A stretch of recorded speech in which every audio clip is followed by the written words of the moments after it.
وأنا رايح بعد لا تبقى زعلان. شنو نفع الجنازة تبقى بالباب؟ يا ذلة عزيز القوم ينهان من واحد ولا محسوب الحساب. تتغير تصير إنسان مو زين، لا تضحك ولا تشتاق لحد، تستوعب الصدمة بس تبقى مصدوم وتموت من القلق ويكتلك اللوم. تكره روحك ومن نفسك تخاف وتركض على الظلام وتدور النوم.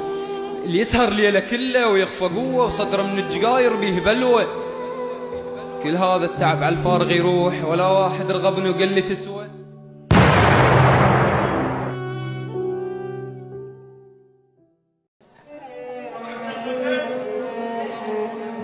والله الغزل ما اكتب انا. اي والله مش ما امشي طريق القاه مسدود، ومثل كل يوم ارد لاهلي مخذول. اضم بعيوني خاف تبين دموع كبير وزحمه لو شافوني مذلول. هنا تحير تبقى تدور اعذار ولا سيلوك تسكت، يعني شو تقول؟ ما مهتم تبين كل شي ما بيك وانت بداخلك انسان مقتول.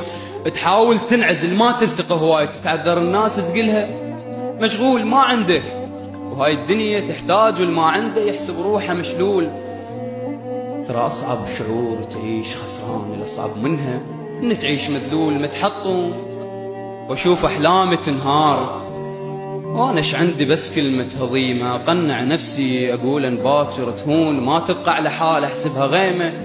وصار سنين أقول أن باكر لا ميت ولا فق البضيمة، سقف عندي وحبل بالبيت موجود، موت الله بعد فكر.